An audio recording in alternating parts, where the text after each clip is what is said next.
Wherever it is that you're consuming us this morning, we're delighted to have you with us. As we mentioned at the top of the show, we're very much in the phase of a nation holds its breath, and we're going to be with you over the coming weeks and months, and we're thinking of you, and we want to hear from you, and we will be here for you. We'll talk sport, and we'll talk about the impact that the virus is having in the world of sport as well. So we will be with you over the coming weeks. Be rest assured of that. Now, the GAA obviously had some interesting things to say last night. Their Director of Communications, Alan Milton, spoke with Nathan on Off the Ball. He warned that he hopes that all members are going to adhere to the emergency measures that were introduced by the association. I think, and I hope, that everybody over the last 48 hours has come to terms with the seriousness of this outbreak. And I think what's become clear is that as a community that people need to come together through this, and I guess that's something that the GAA will be focusing on with this suspension, that people follow through on this, that obviously there's going to be no club games, there's not going to be no inter-county games, but also that there are no training sessions, that there isn't, that people are taking this serious enough that there's no, well, let's just get together, lads, on a Tuesday night and have a quick run around. No, I think compliance is absolutely massive in this regard, and I think people need to take ownership of what we've tried to deliver.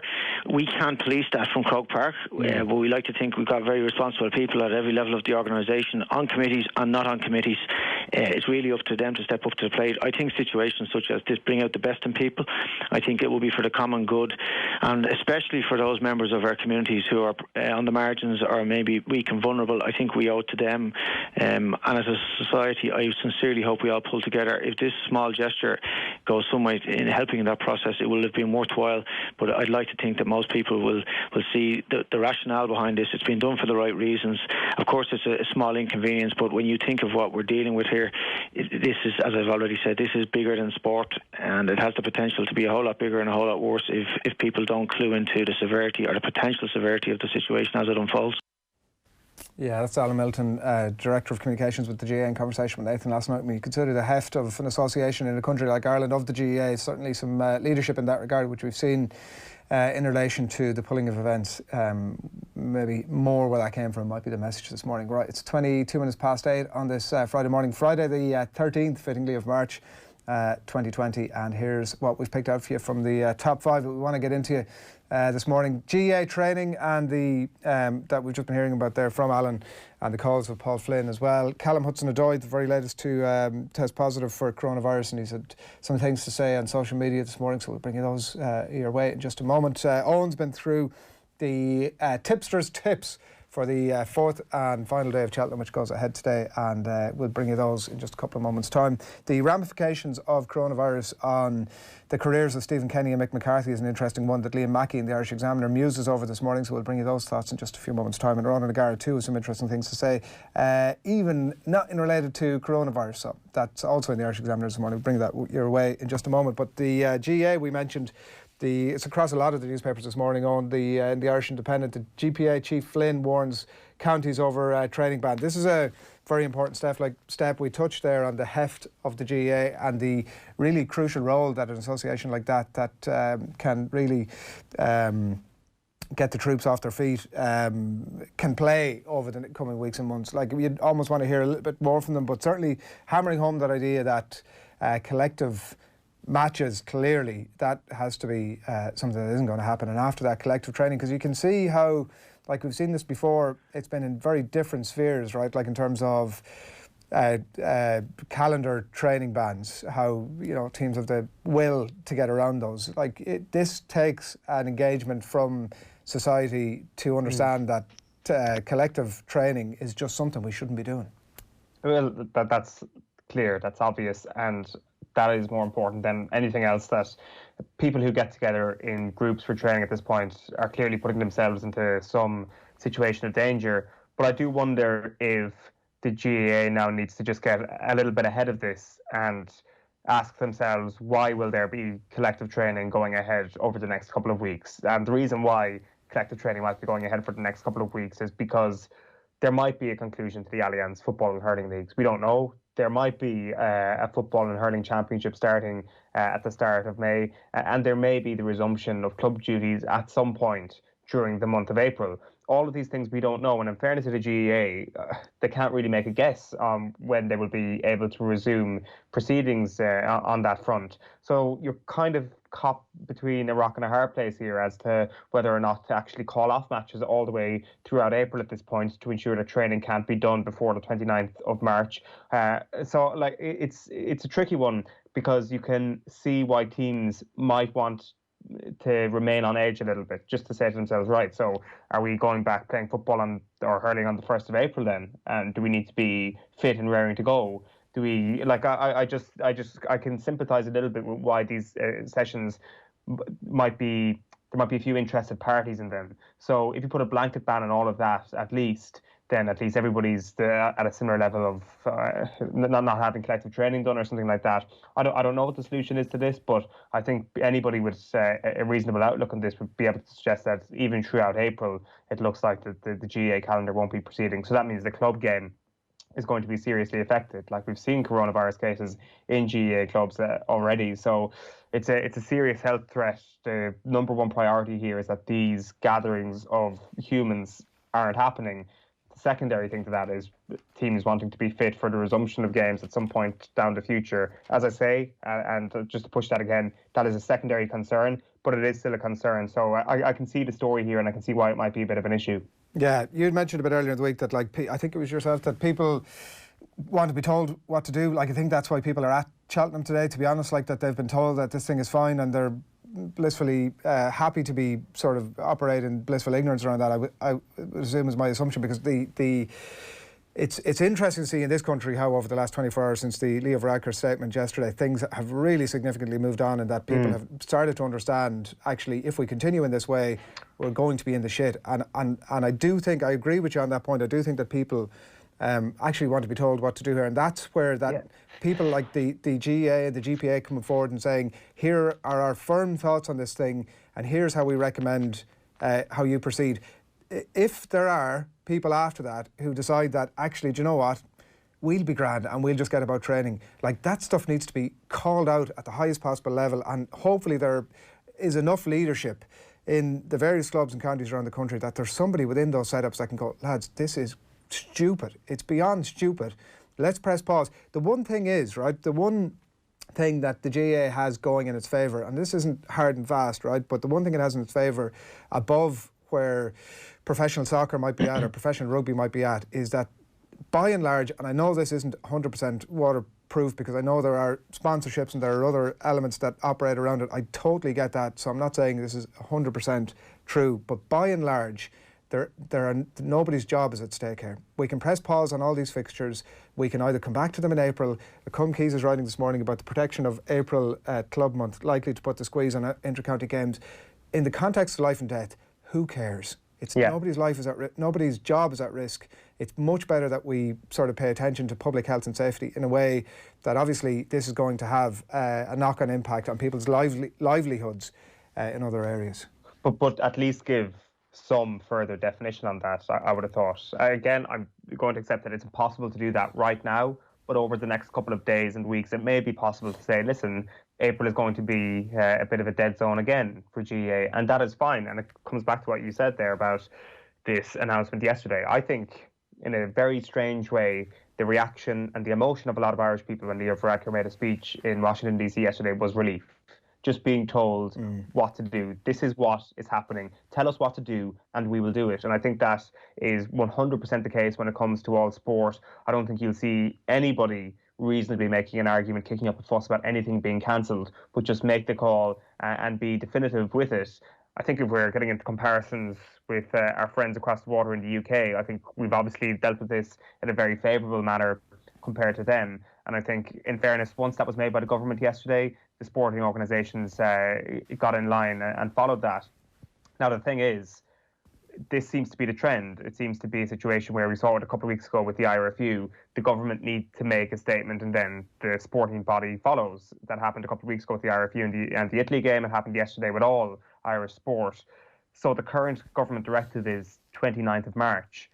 If we expect any further movement for cancellations of GAA, say, in April, it will probably require government statements, and for them to say we're actually going to elongate this kind of almost lockdown that we've got going on in this country into the month of April. So I would hold my breath in expecting us to have any clarification on this about whether the GAA season will actually start as planned, because I don't expect the government to come out and give us any new information for a week or two at least in terms of elongating anything beyond the 29th of March. So it's still very much TBC, but as you say, the sensible decision is just don't train. How do you enforce this? I don't know, but just maybe hope that at least on an inter-county level and at the very top club teams, they have the sense to know that being fit and being ready for whenever club action or county action returns isn't as important as your own health and well-being. Yeah, one last thing for me on this, and it will be, on the broader point, I think it'll be interesting to see over the next, I think you're right, probably in the next week or 10 days, the government are going to come out again and update that. Like, the curve of positive tests is now obviously going to increase rapidly, and so that there will be any change in the stance of lockdown in 2 weeks' time, to me, is doubtful. We'll see. I'm sure the government will come out and update us again in a week or 10 days' time and give us fresh dates around all that. So I think we can sort of assume that we're moving into that territory to April and beyond. In terms of sport anyway, at least. And also will be interesting to see, and I hope that I'm sure that the government have been paying heed to what's going on at Cheltenham and the numbers that are going to be flooding back into this country, that probably already have started to flood back into this country, who haven't got the grasp on where we're at with this crisis, because they've been in, not only have they been in a different country, in a different territory, who are treating this differently than us, I suppose, let's be kind to say that, and also been in the bubble of just been sort of enjoying themselves over the last few days and haven't been paying much attention to this. But how we treat those people as they come back into the country, I think, is going to be crucially important. And I don't think saying to them, oh, listen, spend a couple of weeks at home in self-isolation is enough. I think we need to be actually a little bit more proactive than that. We've seen measures taken in South Korea and in various other countries, very proactive measures taken in South Korea and in other countries to stop the spread of this thing. And I hope that we're considering some of those with the tens of thousands of people that are going to flood back into this country over the next 24 hours. Just on the last point on that as well, it's a good point you make about the people coming back in, especially from Cheltenham. Like, I think we were all in a situation yesterday where it's one of those I remember where I was moments, when Varadkar is making a speech, when Coveney and Harris and Houlihan are making, and Taylor Humphreys, of course, making their speech yesterday. It was one of those moments where you're like, okay, this is significant. This is not something we will forget for a long time. Put yourself in the shoes of somebody who's at Cheltenham yesterday, and they don't have that same impact. So I wonder if the severity of the situation is even imprinted in their mind to the same degree that it is to all of our minds, people who've been sent home, people who are at home watching this entire thing unfold. So there perhaps is a sort of wake-up call required when people come home, almost replay the tapes to them and say, listen, this is what is going on. This is a hugely severe situation that Ireland has been forced to put itself under over the last couple of days. So, I don't know, the Cheltenham element is a joker in the pack that really Ireland did not need right now. Yeah. Right. One of the stories that's emerged over the last 24 hours is that the Chelsea forward Callum Hudson-Odoi has tested positive for coronavirus. You can see it there. The full story's up on offtheball.com. He's been out in the last little while up on social media, and we can take a look, I think, at what he's had to say. Hi guys, as you may be aware, I had the virus for the last couple of days, which I've recovered from. I'm following the health guidelines and self-isolating myself from everybody for the week. I hope to see everybody soon and hopefully be back on the pitch very soon. Take care. Yeah, Callum Hudson-Odoi, reassuring everybody that he's in fine health and seems to have come through that as well. And as mentioned, the last point on it in relation to the Premier League at least, that there's an emergency meeting this morning. All indications are, and all reports from well-placed sources over the course of the morning and last night, is that they are going to postpone games this weekend and review it after that. There's a phone conference, we're led to believe, that'll happen in 2 hours' time. Normally I'd ask you now sort of what's happening, what's not happening might be... Yeah, conference call between the Premier League and its clubs this morning to decide whether or not the weekend's games will be postponed. OTB understands that there will be two options on the table: a temporary suspension or matches played behind closed doors. And according to OTB sources, temporary suspensions now look likely. That, of course, in the back of the news that Arsenal's game tomorrow has already been cancelled after Gunners boss Mikel Arteta tested positive for the coronavirus. Chelsea player Callum Hudson-Odoi, has also tested positive for COVID-19, with their full squad and staff now in self-isolation, as are the entire Arsenal squad and staff as well. The 19-year-old showed symptoms on Monday and hasn't been at the training ground since. Actually, on the pitch, in a rare bit of actual sport, last night's 5-0 Europa League last 16 win for Manchester United over Lask was played behind closed doors. Odino Gallo again scored, this time his 4th goal in 3 starts. And United boss Ole Gunnar Solskjaer says the striker's impact has been clear for everyone to see. Odin has done really well when he's come in, and he's enjoying himself, and he will improve and get better. But he has qualities that we saw in him that we needed, and we'll still need those qualities for next season. So let's see what we do. Elsewhere, Wolves earned a 1-1 draw at Olympiacos in a game played behind closed doors, while the fans at Ibrox got to see Rangers beaten by 3-1 by Leverkusen. Of course, when those second legs take place will depend on the outcome of a meeting next Tuesday of UEFA stakeholders. On the Off the Ball show last night, PFAI General Secretary Steve McGuinness warned that the coronavirus outbreak could have catastrophic consequences for League of Ireland clubs.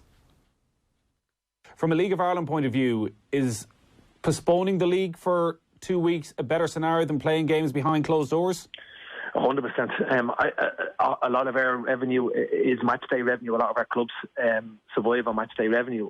We're not lucky enough, like leagues like England, Spain and Italy, where there's huge TV deals and sponsorship deals that can back up a league. I mean, there's already clubs flagged that even in 2 weeks that they would be in trouble financially, having to continue to pay players when there's no match day revenue coming in. And that's obviously the FAI have assigned one of the employees to look exactly at what the figures are at each individual club and the effects of no gate receipts. And then discussions had with the government and with UEFA upcoming to assist our clubs in ensuring that staff, not just players as well, there's obviously coaching staff and there's the secretaries and there's other people around the clubs that would find themselves, and the clubs find themselves in huge financial difficulties. There is a number of clubs that will be okay, but we've quite a number as well that wouldn't be. So they're discussions that are going to happen with obviously Gary Owens, the new CEO of the FAI, and Niall Quinn, that need to take place over the coming days to ensure that we can't lose clubs while this is going on. And at the moment it's preliminary the 29th, but there's nothing to say that won't go beyond that.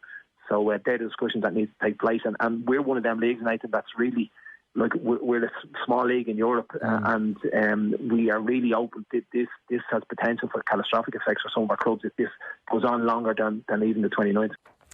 Yeah, of course, on the back that the FAI, along with the GAA and IRFU, took the unprecedented step of suspending all games for a 2-week period in response to the coronavirus. Declan Carey, the Cork City chairman, was speaking to News Talk Breakfast earlier about the impact suspending the Electricity League could have on clubs. And Carey hopes that maybe some fans could buy tickets for those cancelled matches or make donations, perhaps even buy merchandise if they are in a position to do so, just to try and help clubs through this period. Yeah, you know yourself, Shane, the League of Ireland clubs themselves, gate receipts are of huge importance to us in terms of our overall cash flows and revenues and how we get by from season to season and week to week. It's going to be extremely difficult. We've communicated now to all of our staff and players, you know, what our policies are going forward, and look, it'll be extremely difficult to work with. And look, we're not the only League of Ireland club in this position. And look, I suppose at this stage we just hope now that, you know, the League of Ireland community will band together and all help each other, and supporters of clubs will still support clubs in whatever way they can, whether that be financially or just help out in any way. The show must go on behind the scenes still, and we'll continue to still working hard in the background to make sure that everything remains as stable as possible for our staff and players and employees and volunteers. So look, it's extremely difficult, but look, I think League of Ireland clubs are resilient and used to these challenging times, so we'll pull together and hopefully we'll come out the other side of it sooner rather than later. I don't want to ask you specifically about your club because it's probably not fair, but let me just ask a more general question.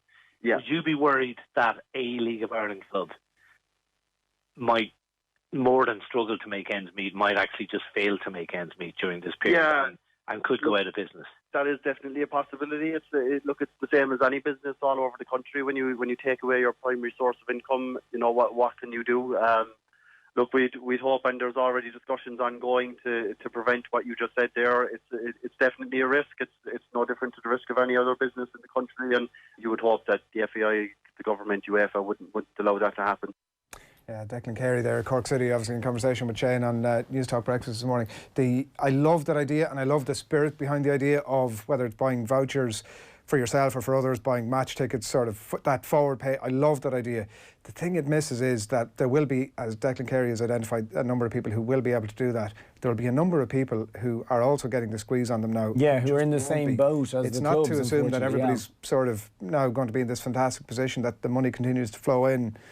And that's the one slight concern I have with that. I love the spirit of it, and I love the fact that we're all rallying around and looking for solutions to things. Like, I think that's fantastic, and we're going to need that, I would think, over the next little while. But just one little caveat on that. Yeah, undoubtedly. Meanwhile, in boxing, Michael Conlan's scheduled match against Colombia's Belmore Preciado next week has been called off, obviously due to the coronavirus. That was due to be at Madison Square Garden on St. Patrick's Day. And in golf, I mean, a huge announcement this morning from the PGA Tour. The Players' Championship obviously cancelled in Florida after day one. Then the PGA Tour have come out this morning and suspended all golf activities right up until the Masters. So big move there from the PGA Tour. And finally, in racing, just a quick mention on Albin Photo. He is among the favourites for this afternoon's Gold Cup. I'll be going, of course, going to post at 3:30. We'll have loads more of that, though, on the Cheltenham show. When a conservative body like the PGA Tour are making that call and you're going in the opposite direction, you know you're really hanging out there on the right-hand side. Yeah. It's very difficult. Look, when you are at Cheltenham, as John said, you do end up in a bubble. But they just really need to just stick their head out of the tent for a few hours. And also we just need to be aware that as a government and as a country, just need to get our shit together for when these people are coming back in to make sure that it's properly messaged about how they should behave. And I don't know, the 2 week sort of isolation thing is grand. I'm not sure that message has landed in the Cotswolds, to be perfectly honest. Yeah. Right, Tom, you're going to be back a little bit later on to tell us about some more of your tips and plenty more besides as well. Do keep your comments coming into us. And just to reiterate as well, Tom mentioned there in relation to the Premier League, it does seem plenty of sources this morning, Dan Rowan of the BBC and plenty more besides as well, suggesting that the Premier League is going to be suspended. There's an emergency meeting that will take place at 10:30 this morning, and that games are going to be postponed this weekend. They'll take a call on that after that, and it's at 10. Is that right? 10 a.m? Is that what you're saying to me? 10:30. So that's what we assumed happened there. What Tommy was actually saying was Kevin Kilban is on the line. Good morning to you, Kev.